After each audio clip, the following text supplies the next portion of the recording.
is, first of all, what an amazing first episode we had there. Everyone cheering.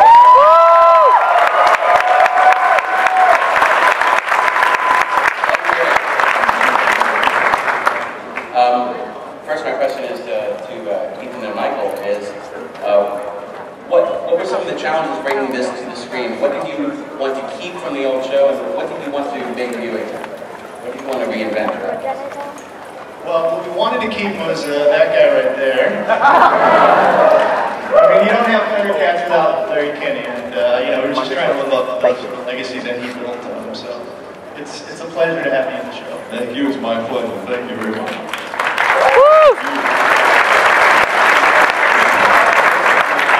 We've also wanted to keep a sense of adventure that was in our original show, and the journey of the characters. So that was very important. Bringing it back. One thing I think we all noticed right after that was the change in Tiger, which I think is a really, really interesting and intriguing twist of the show. It is a change in his personality, his relation to Lion-O. How did that come about?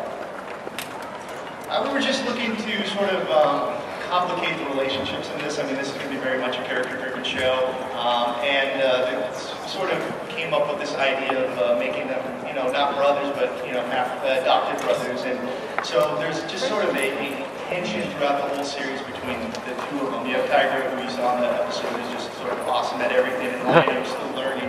And over the first 13, it's just them sort of butting heads. They still love each other, but we get a lot of the character stuff from there.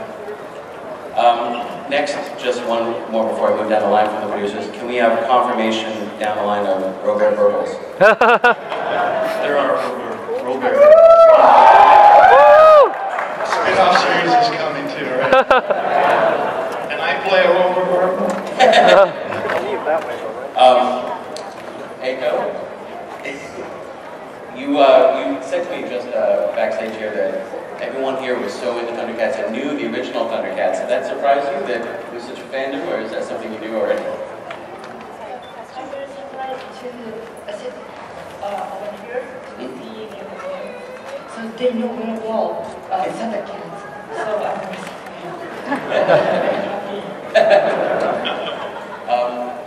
Manuel, you do a great job voicing the new Chitara. Come on.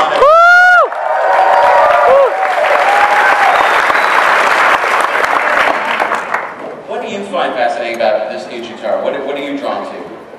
She's just so strong and fierce, and she's as good as the guys. I mean, there's an equality, and it's empowering to play that. She's awesome. And there's sort of a spark going on there between her and Lion-O.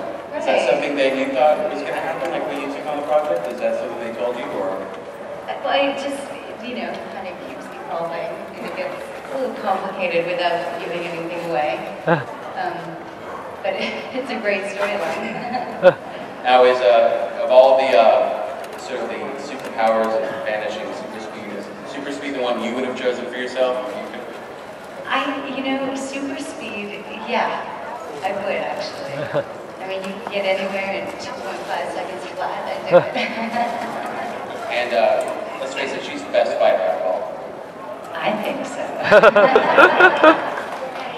Thank you. Mr. Larry Candy. Yes, I'm just thinking that I'm 25 years too late for that. Where was that spark between Chitara and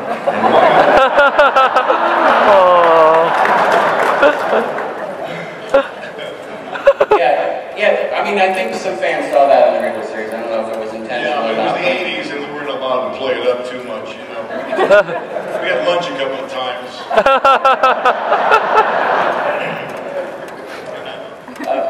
Larry, what was it like coming back to this project and playing the patriarch now? You know, such a prominent character in this specific episode, too. Yeah, well, it's fantastic. First of all, I want to thank all of you people and your parents and your grandparents for being Thundercats fans.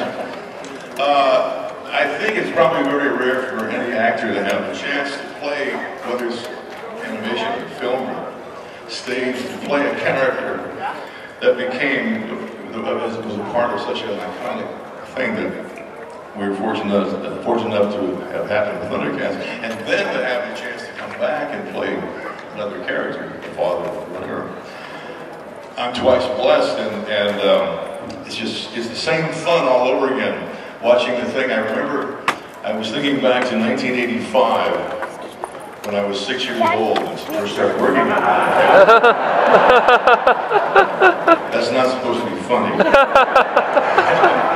I remember, we actually began doing the voice, recording the voices in 1983, in October of 83, although the show didn't come on the air until 85.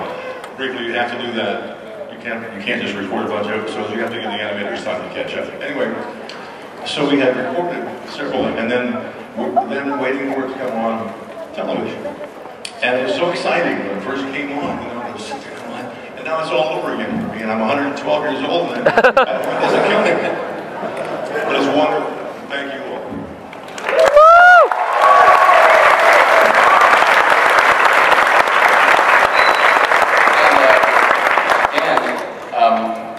As the art director, who is the Thundercat you wanted to get right? Who is your favorite Thundercat?